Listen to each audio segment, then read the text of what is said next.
Ladies and gentlemen, welcome to part 22 of Dynasty Warriors 8 Extreme Legends Complete Edition Way Playthrough. Our ambition has gone through the hypothetical, our ambition has gone through the historical, and now we're in the DLC. And the first thing we gotta do is make sure Lu Bu doesn't get grumpy enough to attack us. Spoiler alert, he's not going to attack us. Because our troops are way too strong at this point. But, this is what happens in the DLC if we didn't off Lu Bu at GP. He now becomes a part of our force. And Lu Bu is going to basically kick ass and take names, and will probably eventually die on Cao Cao's force. Whatever the case is, this is the DLC what if scenario. So we got 3 people: Zhang Liao, Li Dian, and Cao Pi. I haven't played as Li Dian yet. I played as the other 2, so we might as well play as Li Dian. After all, in his case, we need to. I haven't shown off just how cool his weapon looks, and it really is cool. He's got one of the coolest looking weapons in the game, bar none, hands down. And the only reason why we're going to be running through people is because we're kind of at a high level, because I just went there and took my time in ambition mode to level them up. Oh, right! I almost forgot. I did mention something about a hard drive problem back in part 7 of Samurai Warriors 4 Empires. And in case you're wondering, for those who went and used the Bridgeway to start off with the Way playthrough, yeah, during the time that I was playing this game, I was also doing Samurai Warriors 4 Empires. Anyway, what had happened, my PS2, no, not PS2, but rather PS4, one of my external hard drives, the 2TB one, it crashed, and it screwed up. So I had to put all the save data on cloud,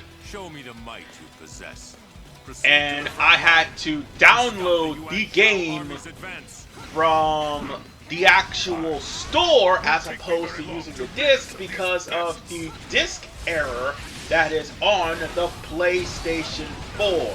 Yeah, oh god, the cavalry is kicking my ass. So that basically is what happened, and it took me almost a week to deal with. So by this time, I had pretty much gotten all of that dealt with, but it literally did take me a week to get it cleared off. So it wasn't really as bad as it was, because the only reason why I said it took me a week because I had to get a new hard drive. And unfortunately for that, I'm going to have to download everything else onto a different hard drive. And anything with a disc, because they're starting to have that disc read error, I'm going to have to download the actual digital file onto the new hard drive that I got. So that's basically the gist of that. So what's going on here? We are trying to make sure that Lu Bu is happy, and we are trying to find the supply depot so that we can stop the never-ending troops before Lu Bu gets angry. And that's the whole gist. That's why I didn't really talk about this, because all you're doing is whooping ass and taking names. And Li Dian is whooping ass and taking names. And that's how it works. Oh, and FYI, I already by this time also got the hypothetical route of Lu Bu already done. So once we're done here with Wei's DLC, completely done with Wei's DLC, we are going to go after the Lu Bu playthrough, which is going to be much shorter than all of the playthroughs put together, because it's technically the DLC, so it doesn't have any DLC missions.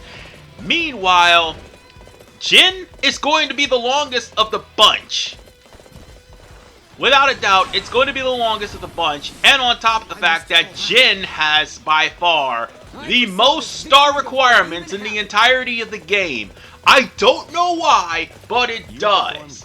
It has like maybe just about every star requirement is going to be on the historical. Hypothetical also has about 2 star requirements. The DLC literally has 2 DLC missions with star requirements. Bruh, that is a lot of star requirements, and without a doubt, Jin has the most of them, because after all, it's supposed to be in-game.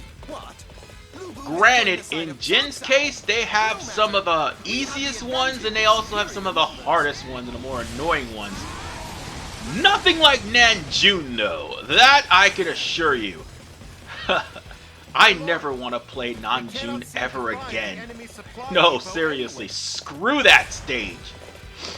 But yeah, you're just following orders here on this mission, and that's all there is to it. And with that said, hopefully I can get things working with Samurai Warriors for Empires, so that way all I have to do is just get the game and play it. Cause yeah, I'm gonna keep the disc just in case I get a new PS4 if this one ever goes out, and I'm gonna have all my save data on cloud on standby just in case. But at the exact same oh boy, this is what I was referring to back on GFP, and if I'm not mistaken, yeah, it was GFP that I went there and said this. Lu Bu will start getting cranky if you take too long to find the supply depot. Now, if he gets excessively cranky, because there is no star requirement here, but if he gets excessively cranky, you're gonna have to kick his ass as well as kick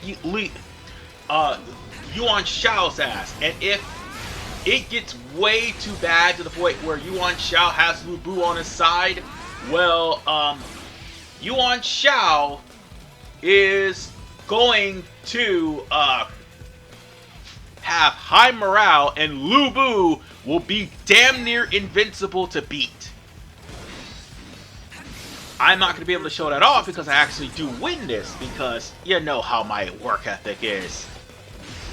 I would rather beat the game as opposed to have any other, you know, discrepancies holding me back.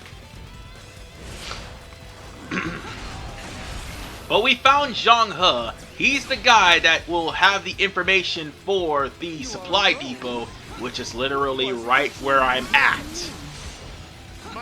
So if you allow yourself to fail miserably, you'll probably be putting yourself in a lot of danger. And by the way, this DLC should seem familiar to you all. Instead of Lu Bu being on the side of Cao Cao, in Dynasty Warriors 5, Lu Bu was on the side of Yuan Shao, sorry, fighting off against Gongsun Zan.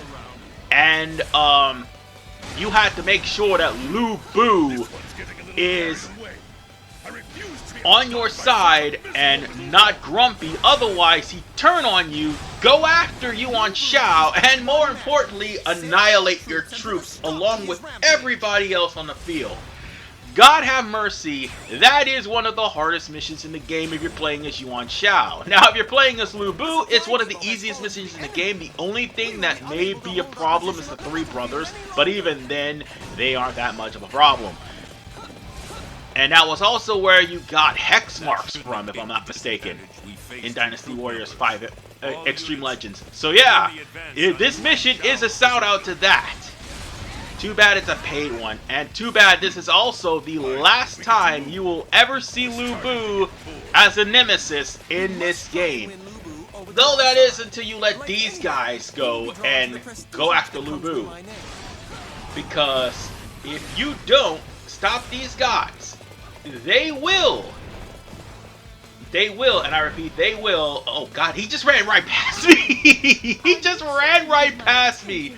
As I was saying, if you do not stop Zhu Shu and Xin Pei from going over to Lu Bu, Lu Bu will turn on Cao Cao, come after Cao Cao, and will kick his ass. And yeah, that's when things are going to be really dangerous, because Lu Bu will be probably hard to beat. And when that happens, yeah, I don't want to be on the side of that. But that's okay. They will stop, and they will not continue their pursuit of Lu Bu. I mean, even on harder difficulties, if you catch up to them, they will still stop right in the moment just to come after you.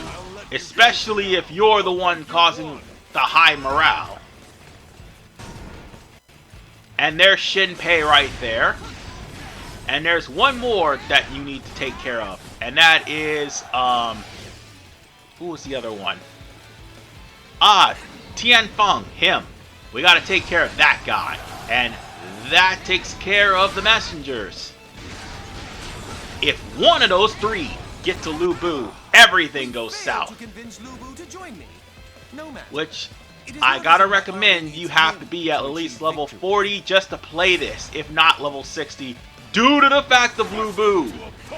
And having Cyclo weapons on hand just in case he starts getting, you know, agitated to the point where he starts attacking your forces.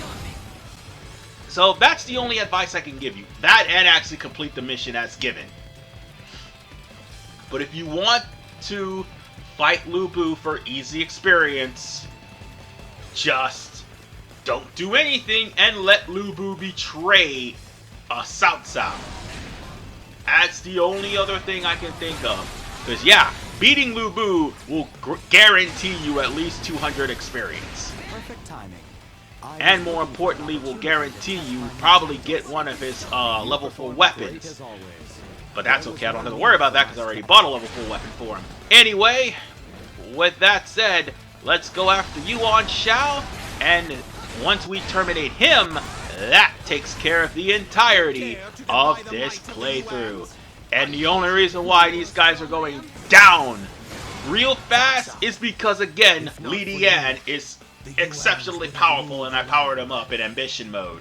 So, with that said, this squash match is over, and that's the last time we will ever see Lu Bu ever. Oh, I forgot to get my mouse off of the screen. But anyway, that's the last time we'll ever see Lu Bu ever again as a nemesis in this playthrough. And with that said, this is RPMan985. I'll see you guys next time as the next DLC involves the Cavalry of Liang, but with magic. I know it sounds ridiculous, but you'll have to see in part 23. This is RPMan985. Peace out.